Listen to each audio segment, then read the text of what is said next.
આમ આદમી પાર્ટીના બોટાદના ધારાસભ્ય ઉમેશ મકવાણાએ આમ આદમી પાર્ટીના તમામ હોદ્દાઓ પરથી રાજીનામું આપી દીધું છે। આજે ગાંધીનગર ખાતે તેમણે એક પત્રકાર પરિષદ યોજી, જે પત્રકાર પરિષદમાં શું નારાજગી હતી, શું કારણો હતા તેને લઈને તેમણે વાત કરી છે। તેને જ કારણે આમ આદમી પાર્ટી માટે એક મોટો ફટકો માનવામાં આવી રહ્યો છે। એક તરફ વિસાવદરમાં જીતની ઉજવણી ચાલી રહી હતી ગોપાલ ઇટાલિયાની, ને બીજી તરફ આ સમાચાર મળે છે। આ મામલે શું કહી રહ્યા છે બોટાદના ધારાસભ્ય ઉમેશ મકવાણા, તેમણે રાજીનામા અંગે પીસીમાં શું વાત કહી છે તે સાંભળી લો। આજે આ પત્રકાર પરિષદમાં આપનું હાર્દિક સ્વાગત કરું છું। તમે જોયું છે કે ગુજરાતમાં, ખાસ કરીને ગુજરાતની રાજનીતિમાં ઘણા વર્ષોથી દરેક પક્ષની અંદર જાતિવાદી વિચારધારાવાળા લોકોનું પ્રભુત્વ વધતું થાય છે, જેની અંદર ભારતીય જનતા પાર્ટી હોય તો ભલે, કોંગ્રેસ હોય તો ભલે કે અન્ય રાજકીય પાર્ટી હોય તો ભલે, જેના કારણે ગુજરાત અને દેશની જનતાને આની સીધી અસર પડે છે। તમે જોયું છે કે 2020 પહેલા હું ભારતીય જનતા પાર્ટીનો એક કાર્યકર્તા તરીકે કામ કર્યું અને ભારતીય જનતા પાર્ટી છોડી અને આમ આદમી પાર્ટી 2020માં મેં જોઈન કરી પછી અલગ પદ ઉપર હું સેવા આપી। છેલ્લે 2022માં બોટાદથી વિધાનસભાની ચૂંટણી લડ્યો। બોટાદની જનતાએ મને મારી ઉપર ભરોસો રાખી અને બોટાદનો ધારાસભ્ય પણ બનાવ્યો। ત્યાર પછી આમ આદમી પાર્ટી દ્વારા વિધાનસભાનો દંડક પણ બનાવવામાં આવ્યો, રાષ્ટ્રીય જોઈન્ટ સેક્રેટરી પણ બનાવવામાં આવ્યો। અલગ પદ ઉપર 5 વર્ષની અંદર આમ આદમી પાર્ટીના અનેક હોદ્દા ઉપર સેવા આપી। પણ ક્યાંક ને ક્યાંક તમે જોયું છે કે જ્યારે પછાત સમાજની ગુજરાતની જનતાનો અવાજ ઉઠાવવાની વાત આવે, કોળી સમાજની જ્યારે વાત કરવામાં આવે, ત્યારે ક્યાંક ને ક્યાંક દરેક પાર્ટીમાં ખોટું જણાવે। ખાસ કરીને જ્યારે ભાજપમાં હું હતો ત્યારે ભારતીય જનતા પાર્ટી, એમાં પણ તમે જોયું છે કે જ્યારથી ભારતીય જનતા પાર્ટીનો ગુજરાતમાં કે દેશમાં ઉદય થયો ત્યારથી લઈને આજ સુધીમાં ભારતીય જનતા પાર્ટી પછાત સમાજનો કે કોળી સમાજનો એક પણ આજ દિવસ સુધી મુખ્યમંત્રી બનાવવામાં નિષ્ફળ નીવડી છે। મુખ્યમંત્રીની વાત તો છોડો, પણ ભારતીય જનતા પાર્ટી પછાત સમાજનો પ્રદેશ પ્રમુખ પણ ઠાકોર સમાજનો, કોળી સમાજનો બનાવવામાં પણ નિષ્ફળ નીવડી છે। ક્યાંક ને ક્યાંક અંશે કોંગ્રેસ છેલ્લા 25-30 વર્ષથી સત્તાની બહાર છે, પણ તેમ છતાંય આજે પછાત સમાજના લોકોનો અવાજ પણ કોંગ્રેસ બની નથી શકી। એટલે કોંગ્રેસ પણ ક્યાંક ને ક્યાંક આજે પછાત સમાજની જે વાત જ્યારે આવે, કોઈ સમાજની જ્યારે વાત આવે ત્યારે એનો વિપક્ષની તરીકે ભૂમિકા જે ભજવવાની જે ભૂમિકા હોય એ પણ કોંગ્રેસ પણ આ ગુજરાતમાં ક્યાંક ને ક્યાંક અંશે ઊંડી પડી છે। એવી જ રીતના જ્યારે હું જે આશયથી આમ આદમી પાર્ટીને સંગઠનમાં જે અલગ હોદ્દાઓ જ્યારે ઉપર સેવા આપી રહ્યો હતો, ત્યારે પણ મને આજે ખુદ એવો અહેસાસ થઈ રહ્યો છે કે આમ આદમી પાર્ટીમાં પણ સૌથી વધુ પછાત સમાજની ગુજરાતમાં વસ્તી છે, ઓબીસી સમાજની છે, કોળી સમાજની છે, મારા ઠાકોર સમાજની છે। ત્યારે ક્યાંક ને ક્યાંક મુદ્દા જે સમાજના ઉઠાવવામાં હોય ત્યારે પાર્ટી તરફથી ક્યાંક ગુનો થાય છે। હોદ્દા, ઉચ્ચ હોદ્દા આપવાની જયારે વાત કરવામાં આવે ત્યારે ક્યાંક ને ક્યાંક સુવર્ણ સમાજને હોદ્દા આપવાની વાત કરવામાં આવે છે। એટલે આમ આદમી પાર્ટી હોય તો ભલે, ભાજપ હોય તો ભલે કે કોંગ્રેસ હોય તો ભલે, જ્યારે પછાત સમાજના મુદ્દા ઉઠાવવાની વાત આવે, કોળી સમાજના મુદ્દાઓની વાત આવે, શિક્ષણની વાત આવે, કોળી સમાજના નિગમની વાત આવે, ત્યારે બધા મુદ્દાઓ દરેક પાર્ટી ભૂલી જતી હોય છે। ચૂંટણી આવે ત્યારે માત્ર ને માત્ર પછાત સમાજનો, ઓબીસી નો વોટ બેંક તરીકે ઉપયોગ થાય છે, કોળી સમાજના માત્ર ને માત્ર વોટ બેંકનો ઉપયોગ થાય છે અને એના નેતાઓને જે ભાજપના જે કોળી સમાજના નેતાઓ હોય એને ચૂંટણી પૂરતા ઉપયોગમાં લેવામાં આવે છે। કોંગ્રેસના પણ જે પછાત સમાજના નેતાઓ હોય એને પણ જ્યારે ચૂંટણી આવે ત્યારે તેનો ઉપયોગ થાય છે। બાકી બધાને ચૂંટણી પૂરી થઈ જાય એટલે હાસ્યમાં ધકેલી દેવામાં આવે છે। એટલે આજે મીડિયાના મારફત મને એવું ક્યાંક ને ક્યાંક એવું લાગી રહ્યું છે કે આજે જે હેતુ માટે મેં આમ આદમી પાર્ટી જોઈન કરી હતી, અલગ અલગ પદ માટે સંગઠનમાં મેં કામ કર્યું હતું, એમાં મને ક્યાંક ને ક્યાંક ક્ષતિ જણાઈ રહી છે. એટલે આજે મીડિયાના મારફત હું હાલ અત્યારે મારી પાસે વિધાનસભાના આમ આદમી પાર્ટીના દંડક તરીકેની એક જવાબદારી ચાલુ છે, એમાંથી હું રાજીનામું આપું છું. હાલ અત્યારે રાષ્ટ્રીય જોઈન્ટ સેક્રેટરીની મારી પાસે અત્યારે જવાબદારી છે, એમાંથી પણ હું રાજીનામું આપું છું. મારા શીર્ષ નેતૃત્વ માન્ય અરવિંદ કેજરીવાલને મેં આ રાજીનામું એમના પર્સનલ વોટ્સઅપ કરી અને મેં મોકલી દીધું છે અને વિનંતી કરી છે કે પાર્ટી મને દરેક પદ ઉપરથી જવાબદારી મુક્ત કરે અને મારી જગ્યાએ સારા કોઈ વ્યક્તિ જે સંગઠનનું કામ કરી શકે, જે ભારતીય જનતા પાર્ટીને આગળ એની સામે અવાજ ઉઠાવે એવા વ્યક્તિને લાવે એવી વિનંતી કરું છું. પણ ક્યાંક ને ક્યાંક મેં તમને કીધું એમ કે ભાઈ ભારતીય જનતા પાર્ટી હોય તો ભલે, કોંગ્રેસ હોય તો ભલે અને આમ આદમી પાર્ટી હોય તો ભલે, જ્યારે પછાત સમાજનો અવાજ ઉઠાવવાની વાત આવે છે, પછાત સમાજને ક્યાંક આપવાની વાત આવવામાં આવે છે, મુખ્યમંત્રી બનાવવાની વાત હોય કે પ્રદેશ પ્રમુખ બનાવવાની વાત હોય, ત્યારે માત્ર ને માત્ર પછાત સમાજના નેતાઓનો ખાલી મત પૂરતો ઉપયોગ કરવામાં આવે છે. પછી તૂટી પડી જાય, પછી એને હાસ્યમાં ધકેલી દેવામાં આવે છે. આજે રાજીનામું આપ્યું એનો આ લેટર.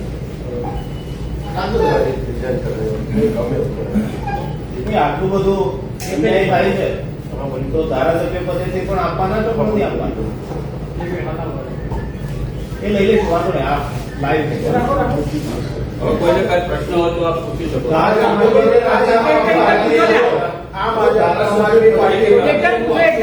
તમારો આપ જે રીતે નારાજ છો પક્ષની અંદર, તો ધારાસભ્ય સમિતિ રાજીનામું આપશો, આપણે હોદ્દા પરથી રીતે રાજીનામું આપવું, દંડક છે કે રાષ્ટ્રીય કક્ષાએ આપને કોઈ જવાબદારી આપી છે, તો આવનાર દિવસોમાં નારાજગી જેને લાગીને કોઈ ધારાસભ્ય પદેથી રાજીનામું આપશો?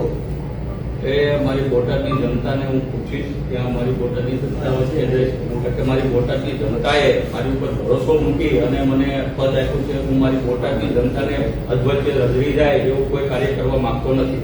પણ એમને આમ આદમી પાર્ટીએ તમને મેન્ડેટ આપ્યો છે અને પાર્ટીના મેન્ડેટ ઉપર, કારણ કે તમે ઉમેશ મકવાણા તરીકે નથી ચૂંટાયા, તમે આમ આદમી પાર્ટીના કેન્ડિડેટ તરીકે ચૂંટાઈને આવ્યા છો, તો એ પાર્ટી તમને સારી નથી લાગતી તો પાર્ટીમાં રહેવાનો મતલબ શું? બીજું ઉમેશભાઈ, અત્યારે તમે રાજીનામું આપ્યું છે, જનતાને પૂછીને આવ્યા છો કે વાત થઈ કોના જોડે સંગઠનમાં ત્યાં કોઈ? ઘણા બધા મારા આમ આદમી પાર્ટીના જે પદાધિકારી છે એની સાથે ચર્ચા વિચારણા થઈ હતી, ઘણા સાથે મારે વાત પણ થયેલી છે. આ હું રાજીનામું માત્ર ને માત્ર પદ ઉપરથી આપું છું. આમ આદમી પાર્ટીના કાર્યકર્તા તરીકે પહેલા પણ ચાલુ હતો, આજે પણ હું ચાલુ છું, બરાબર? એટલે પાર્ટીના કાર્યકર્તા તરીકે હું કામ કરવાનું છું, પદ ઉપરથી રાજીનામું આપું છું. ઉમેશ મકવાણા, જો પાર્ટીમાં પછાત વર્ગનું, તમારા સમાજનું કઈ ઉપજતું નથી, કોઈ પાર્ટીમાં માનતું નથી, તો તમારે પાર્ટીમાં રહેવાનો મતલબ શું છે? પછી તમે એટલે તો ભાજપમાંથી નીકળી ગયા હતા. પદ ઉપરથી રાજીનામું આપું છું એટલા માટે કે જે પદ ઉપર હું હતો વિધાનસભાના દંડક તરીકે, રાષ્ટ્રીય જોઈન્ટ સેક્રેટરી તરીકે, એમાં હું ક્યાંક ને ક્યાંક મારા ગુજરાતના સમાજને ન્યાય નતો અપાવી શકતો, મારા પછાત સમાજને ન્યાય નતો અપાવી શકતો. અને આગામી સમયમાં ટૂંક જ સમયની અંદર જે ગુજરાતનો અમારો જે પછાત સમાજ છે બધા દરેક આગેવાનોને હું ગાંધીનગરમાં અમારી મીટિંગ ટૂંક સમયમાં મળવાની છે, ત્યારે જે સમાજના લોકો નિર્ણય લે છે એ ચોક્કસ આપીને અમે આગામી સમયમાં ઉમેશભાઈ, ગોપાલ ઇટાલિયાની જીત થઈ અને તમને ખબર પડી કે દંડક પદ હવે છોડવું પડશે, એટલા માટે આ પ્રકારનો ઘટનાક્રમ છે. ઉમેશ મકવાણાની પાર્ટી પર આ બ્લેકમેલિંગ છે, કારણ કે ગોપાલ ઇટાલિયા ધારાસભ્ય બન્યા હતા, હવે એને દંડક બનાવવાના હતા. તમને પાર્ટીએ એવું કીધું તમારે પદ છોડવાનું છે, ગોપાલભાઈને દંડક બનાવવાના છે, એટલા માટે તમે રાજીનામું આપો છો, પાર્ટીને બ્લેકમેલ કરો. આજ સુધીમાં મને પાર્ટી તરફથી એવું કોઈ મેસેજ આપવામાં આવ્યો નથી, મારી સાથે કોઈ વાત કરવામાં. હા, મીડિયાના અમુક મિત્રોએ કરી છે. અને રહી વાત મેં કીધું દંડક માત્ર નથી, હું એક આમ આદમી પાર્ટીનો રાષ્ટ્રીય જોઈન્ટ સેક્રેટરી પણ છું, એ પદેથી પણ રાજીનામું હોય રાજીનામું આપવા માટે કોઈ મજબૂર કરતું હોય અને માત્ર ને માત્ર ગોપાલ ઇટાલિયાના કારણે હું રાજીનામું આપું છું એવું કઈ નથી. ઉમેશભાઈ, આ પછી કેમ આપણે એવું લાગ્યું અત્યારે કે હવે મારે હોદ્દા પરથી રાજીનામું આપવું પડે? 22 માસ જીત્યા છે, આપણી વિવિધ જવાબદારીઓ મળી છે, હવે કેમ લાગ્યું આપણે કે હવે મારે શું કરવું? મેં તમને કીધું એમ કે ઘણો મારો પ્રયત્ન હતો. તમે જોયું છે વિધાનસભામાં સૌથી વધુ હાજરી મારી છે, તમે જોયું છે સૌથી વધુ સરકારને મૂંઝવતા પ્રશ્ન પૂછનાર ઉમેશ મકવાણા છે. સૌથી વધુ વિધાનસભામાં પ્રશ્ન ઉઠાવનાર અને રજૂઆત કરનાર પણ ઉમેશ મકવાણા છે. સૌથી જે વિપક્ષની ભૂમિકા તરીકે જે મારે વિધાનસભાની અંદર જે કામ કરવું જોઈએ એમાં ચોક્કસપણે ગુજરાતની જનતા માટે, દરેક સમાજ માટે ચોક્કસપણે એ કર્યું છે. વિદ્યાર્થીના મુદ્દા હોય તો ભલે, ઓબીસીના મુદ્દા હોય તો ભલે, કે કોઈ સમાજના મુદ્દા હોય તો ભલે, કે અન્ય સમાજના મુદ્દા હોય તો ભલે, તમારી બોટાદની જનતાના મુદ્દા હોય તો ખાલી માત્ર ને માત્ર વિધાનસભાની અંદર રજૂઆત નથી કરી, પણ વિધાનસભામાં મુદ્દા ઉઠાવીને પછી પણ કામ પણ કર્યા છે. એટલે એવું કાંઈ જરૂરી નથી કે મેં તમને કીધું કે ભાઈ આજે મને એવું લાગી રહ્યું છે ભાઈ ક્યાંક ને ક્યાંક એટલું આમ આદમી પાર્ટીને મેં મારું કટ તમને કહેવાનું છે. માત્ર ને માત્ર મારું કહેવાનું છે કે આમ આદમી પાર્ટીની વાત નથી, ગુજરાતની દરેક રાષ્ટ્રીય પાર્ટીની વાત કરું છું. એમાં ભારતીય જનતા પાર્ટી પણ આવી જાય છે. આજે તમે જોયું છે કે ભારતીય જનતા પાર્ટીએ આટલા વર્ષ પછી એક મિનિટ તમને જવાબ આપો, આટલા વર્ષ પછી પણ ભારતીય જનતા પાર્ટીએ એક મુખ્યમંત્રીનું નામ આપો જે પછાત સમાજમાંથી, કોળી સમાજમાંથી આવતો હોય, બનાવ્યો હોય. પ્રદેશ પ્રમુખનું નામ આપો તમે મીડિયા વાળા, આજ સુધીમાં કેમ નથી બનાવી શકતી? એવી રીતના કોંગ્રેસ તો સત્તામાં નથી પણ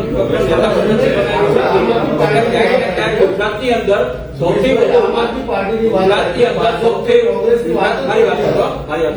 ગુજરાતની અંદર સૌથી એક બાજુ આપણે લોકશાહીની વાત કરવી છે ગુજરાતમાં, તો ગુજરાતની અંદર સૌથી વધુ જો વસ્તી ધરાવતો હોય તો કયો સમાજ છે? ઓબીસી સમાજ છે, પછાત સમાજ છે.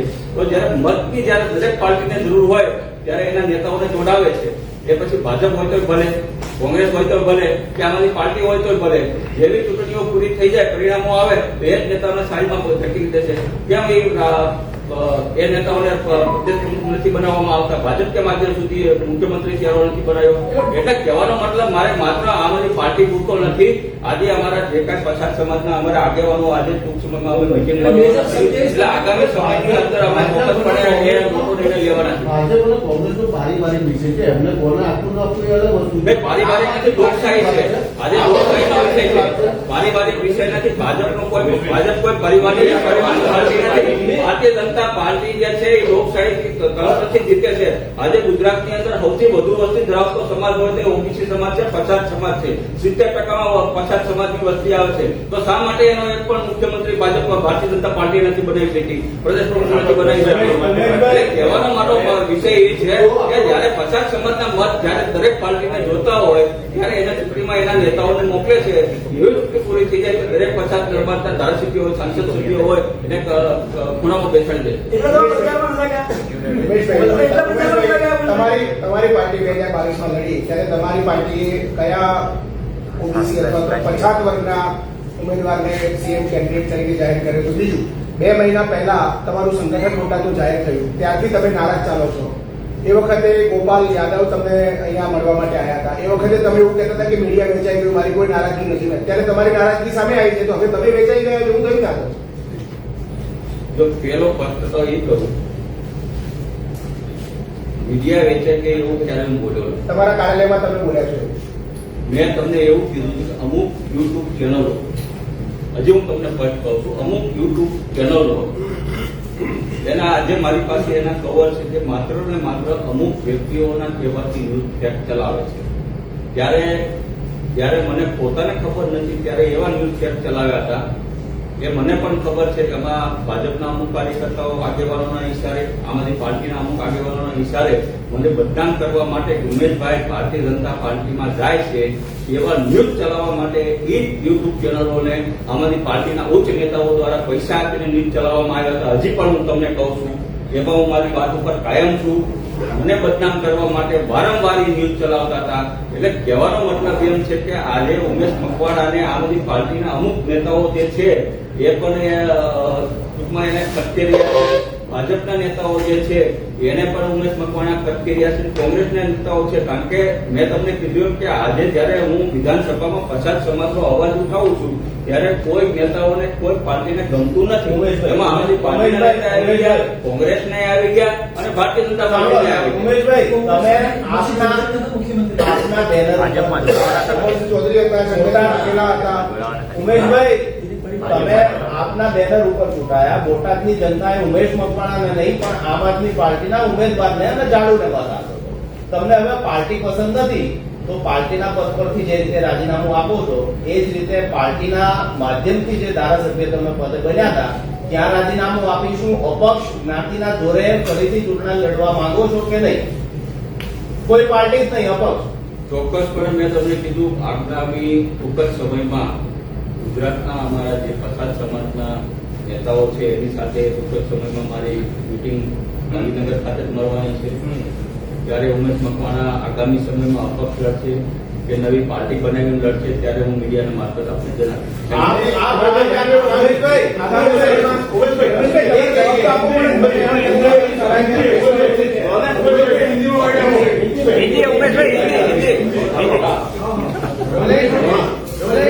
आपका रिजल्ट का क्या कारण रहा आप पूरा बताइए।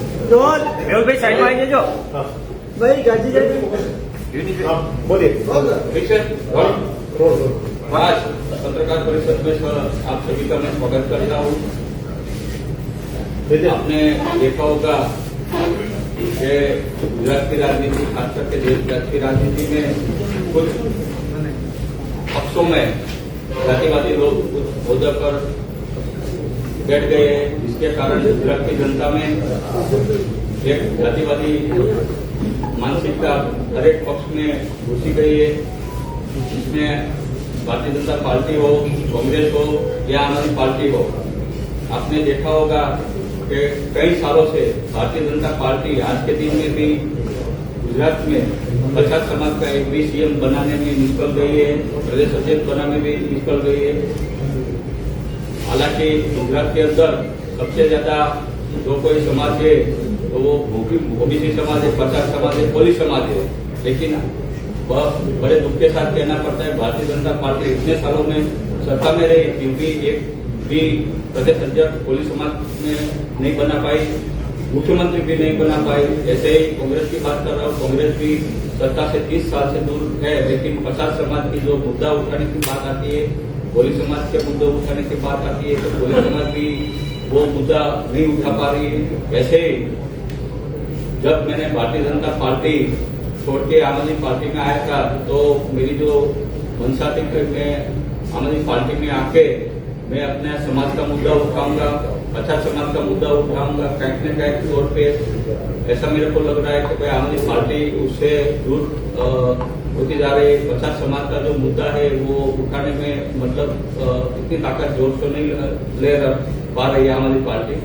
इसलिए आज मैं सभी आम आदमी पार्टी के पदों से, विधानसभा के दंडक से, राष्ट्रीय जोन सेक्रेटरी से, सभी पदों से मैं रिजिग्नेशन देता हूँ। मैंने अपने राष्ट्रीय अध्यक्ष माननीय अरविंद केजरीवाल को भी ये संदेश भेज दिया है और साथ ही मैं आज आपके मार्फत ये संदेश भी देना चाहता हूँ कि भाई गुजरात की राजनीति हो या देश की राजनीति हो, बाबा साहेब आम्बेडकर के फोटो लगाने से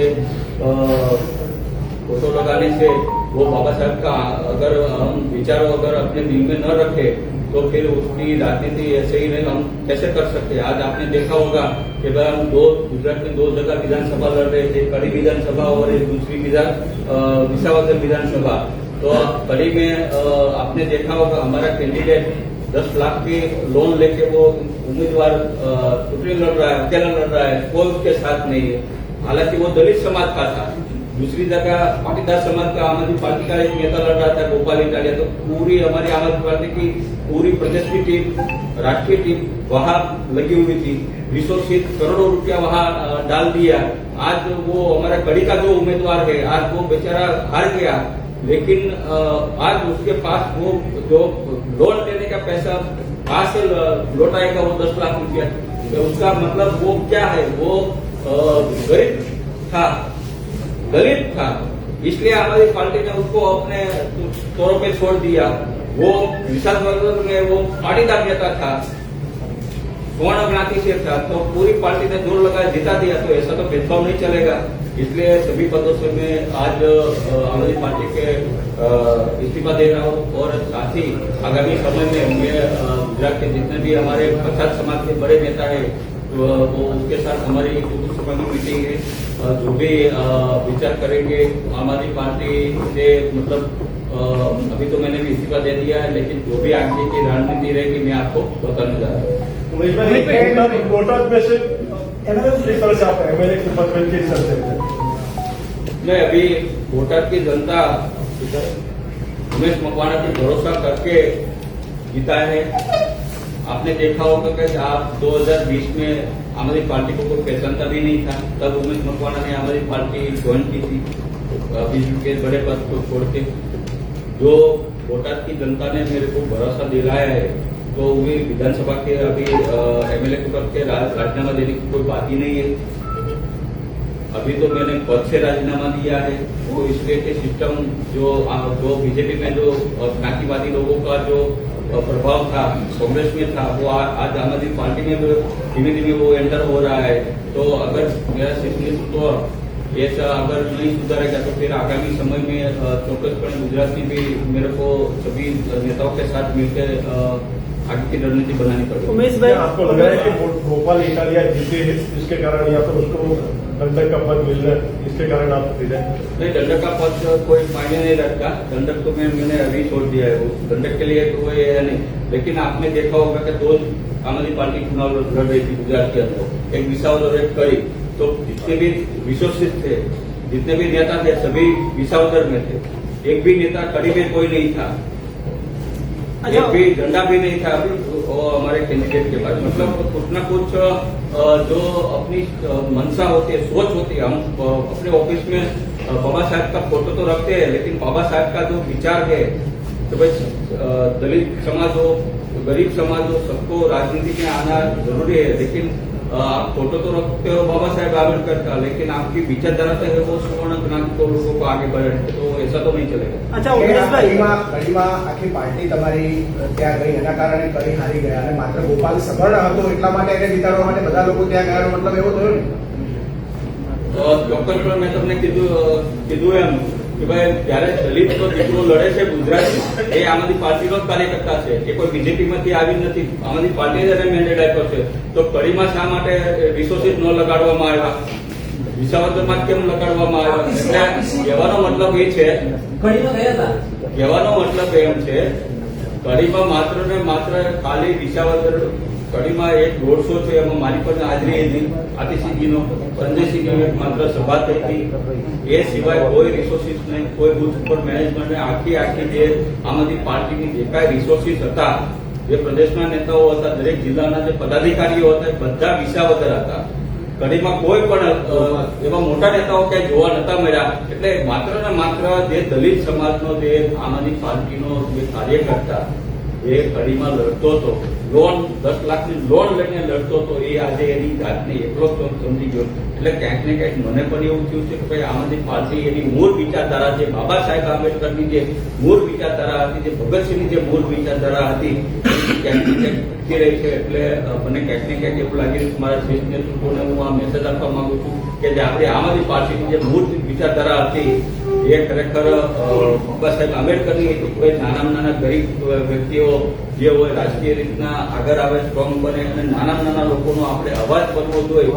એની જગ્યાએ આપણે જો આવી રીતના જ્ઞાતિવાદી જાતિવાદી જે પાસના કન્વીનરો જે હોય, જેને અનેક લોકોના ભોગ લીધા હોય, જ્યારે કોંગ્રેસની સભાઓ જ્યારે હતી 17માં, મેં જોયું છે બોટાદમાં કે એ લોકો જયારે કોંગ્રેસના એ 10-20 હજાર લઈને એને પ્રજા એના સંબોધનો કરતા હતા, એવા લોકોને જયારે જ્ઞાતિવાદી વ્યક્તિઓને વિચારધારાઓ વ્યક્તિઓને જો તમે પાર્ટી આગળ કરશે અને જયારે દલિત સમાજના વ્યક્તિઓ કે પછાત સમાજના મુદ્દાઓ તમે ભૂલી જજો, તો ક્યાંક ને ક્યાંક અમારી પાર્ટી પોતાના વિચારો પરથી અલગ સુધીર વાઘાણી સાથે કોઈ વાત